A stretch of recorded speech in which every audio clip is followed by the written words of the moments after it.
Megastar Chiranjeevi రాజకీయాలకు good bye చెప్పేసి చాలా కాలమే అయిపోయింది. చిరు రాజకీయాలని వదిలేసినా రాజకీయం మాత్రం మెగాస్టార్ ని వదలడం లేదు. తమ్ముడు పవన్ కళ్యాణ్ నేతృత్వంలోన జనసేన పార్టీ ఆంధ్రప్రదేశ్ రాజకీయాల్లో సృష్టించిన సునామీ గురించి ప్రత్యేకంగా చెప్పాల్సిన పని లేదు. అలాగే హైదరాబాద్ గల్లీ టు ఢిల్లీ వరకు ఎంతో మంది రాజకీయ ప్రముఖులతో చిరంజీవికి సన్నిహిత సంబంధాలు ఉన్నాయి. అందుకే చిరు నోట పొలిటికల్ కామెంట్ వినిపిస్తే దాన్ని సౌండే వేరుగా ఉంటుంది. ఇక తాజాగా విశ్వక్ సేన్ నటించిన లైలా ప్రీ రిలీజ్ ఈవెంట్ లో మెగాస్టార్ గెస్ట్ గా వచ్చారు. ఈ సందర్భంగా చిరంజీవి ఇచ్చిన స్పీచ్ పై ఓ లుక్ వేద్దాం. ఇలాంటి ఫంక్షన్ కి రావడం మామూలుగా నాకు చాలా ఎనర్జీ వస్తుంది.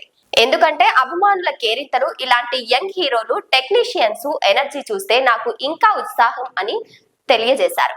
ఏంటి విశ్వక్ ఫంక్షన్ కి వెళ్తున్నావా? అతను మన మనిషి కాదు. అవతల బాలకృష్ణ కంపౌండ్.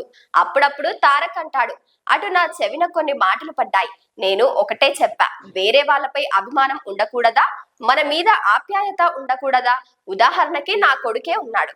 వాడికి సూర్య అంటే చాలా ఇష్టం. అలా అని వాడికి దూరం పెడతానా? మొన్న విశ్వక్ ని ఇలానే ఎవరో రిపోర్ట్ అడిగారట. మీరు బాలకృష్ణ కంపౌండ్ కదా, మెగాస్టార్ లోకి వెళ్తున్నారేంటి అని ఏదో అడిగాడు. దానికి విశ్వక్ ఇచ్చిన ఆన్సర్ బాగా నచ్చింది. నాకు ఉన్నది మా ఇంటి కంపౌండే, ఫిలిం ఇండస్ట్రీకి కంపౌండ్ లేదని చెప్పాడు. Well said. అయితే నా చిన్ననాటి రోజుల నుంచి ఆ ఫౌంటైన్ల గోల ఉంది. కానీ ఇది షూటింగ్ల వరకే. హీరోలంతా బాగానే ఉంటారు, కానీ అభిమానులు కొట్టుకు వచ్చే వాళ్ళు నా కజిన్స్ కూడా అంతే.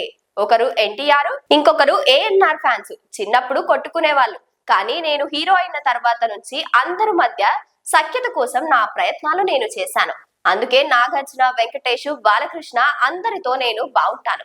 మొన్న బాలయ్య 50 ఏళ్ల వేదికకి కూడా నేను వెళ్ళాను. ఇక విశ్వక్ విషయానికి వస్తే తన తండ్రి కరాటే రాజు నాకు ఎప్పటి నుంచో పరిచయం. అప్పట్లో ప్రజారాజ్యం అది మారిపోయింది. ప్రజారాజ్యం జనసేనగా ఇప్పుడు రూపాంతరం చెందింది. ఇక జై జనసేన ప్రజారాజ్యం తరపున ఆయనకి నేను అవకాశం ఇచ్చాను. అయితే అప్పటి నుంచి రాజు నాతో సన్నిహిత సంబంధాలు మెయింటైన్ చేశారు అంటూ చిరంజీవి మాట్లాడారు.